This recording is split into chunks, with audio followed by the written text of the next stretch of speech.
Breaking news just in. Ellie Timmons from Davidson High School has been a victim of identity theft. She went to her boyfriend's house last night and left her purse in the car in his driveway. They had her social security card, her debit card, credit card, driver's license, and much more all in her wallet. It was all taken with the purse. I know many of you are thinking, will she be able to get a new license and purse? And can she stop the credit and debit cards? With the information the criminal gained, Ellie is going to have to be on the lookout for years to come, knowing the criminal has her social security number. We are told her credit union gave her the money she lost from the debit and credit card, but Ellie will be on edge for years to come, worrying if the criminal might strike again. I'm joined today by the financial fitness coach for Elga Credit Union, Lori Hawk, to help us clear up some myths and provide us with useful tips to help guard us against these types of situations.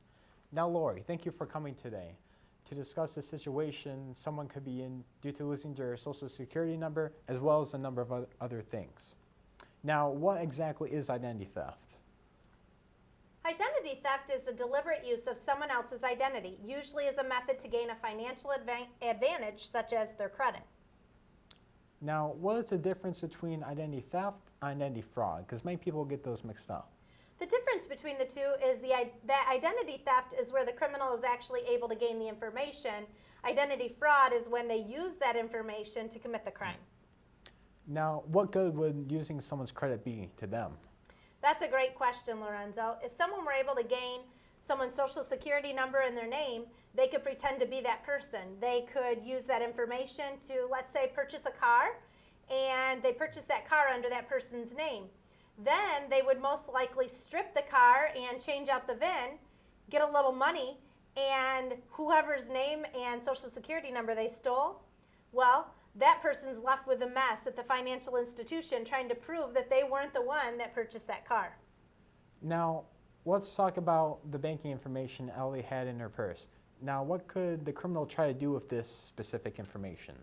Well, there's many things a criminal might think to do. The person might try to call the financial institution where the cards were from, and because they also have the social security number, they could be a verified person. They could ask a number of personal questions about the account, including the balances. Now, what other things could be done with the information that was taken from Ellie? Well, there are a number of things the criminal may have in mind. They could use the information to set up an email account, which then they can commit other crimes with in her name. We have learned by hearing this story, we shouldn't be keeping our personal information locked up in our car or probably out with us. What other ways could our information be taken from us? Well, one common method people use to steal someone's identity is called phishing. This is something that wouldn't even need to be out in someone's car. You could be in the privacy of your home or on your phone, and what would happen is this is a technique where fraudsters might email a victim, hope for them to respond or click on the link within an email. When that link is clicked and they've responded to the email, significant amount of personal information from their computer or their phone could be given. Are there any other attempts to get our information out there? There are.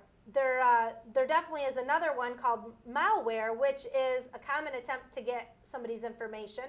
While you're on a web page, and probably most of you have seen these before, when someone was on the web page from a computer or on their phone, a box will pop up and it might say, click this to win $100 gift card, and it might have your favorite restaurant or store there to entice you to click. And when you do, you're giving out your name, your address, cell phone number, and several things that they're going to ask you to be able to send this free card to you. The fraudster now has all your personal information, and they know that you're going to fall for scams just in case they want to continue to trick you to gain more information. Now, are there any tips you can give us to protect ourselves both online and when we're out with our wallets? Yes, I think I'd like to give you the top 10 tips. The first tip I'd like to say is don't travel with all of your information. The second tip, memorize your social security number. Don't travel along with it. Tip number 3, don't share your personal information such as social security number, birth date, and bank account number. Number 4, when you start getting bills, pay attention to the statements and don't just look at the amount due. Look at all the charges to make sure all of the charges are actually yours. Number 5, Don't click on any advertising and buttons while on the web. Number 6, delete emails from people you don't know. Don't open anything with an attachment if you don't know who the sender is.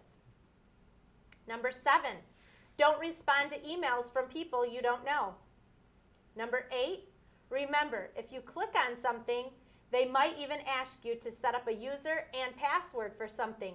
This might be an attempt to get your common user and password that you generally use with your online accounts, as many people tend to use the same name and password with a number of accounts. So with tip number 8 being said, I'll say tip number 9 is to change that password every 30 to 60 days on accounts with any personal information. That might be your banking, your credit cards, emails, things like that. Those are passwords that you would want to generally update those passwords every 30 to 60 days. And finally, tip number 10, beware of wrong number calls. If someone calls you for an account you didn't open, bills you supposedly owe on, they want to get your information to prove you don't owe it. So they are using reverse psychology on you to try to get you to give up your information while you thinking you're there clearing up a debt that somebody has gotten in your name. I have one final question for you, Lori. What can someone do if they have been a victim of identity theft or identity fraud? Well, first they should get in touch with the credit bureau to report their social security number has been compromised. A special alert can be put on the credit bureau to let anyone opening any new accounts for that person or that social security number, it has a little alert on there that says victim of identity crime. So it does kind of alert somebody should that social security number be used. They're going to have to do a little bit further digging to make sure it really is them. The second thing they should do is contact all of the places where the information was compromised. So a credit card company, financial institution, and things like that, to put the same type of alerts on those accounts. Depending on the severity of the situation, they may need to shut the numbers down and open entirely new accounts. Thank you, Lori, for providing us valuable information to assist when we find ourselves in this situation, as well as tips to help protect ourselves from becoming victims of identity theft ourselves. Well, you're welcome. Glad to be here today. Thank you.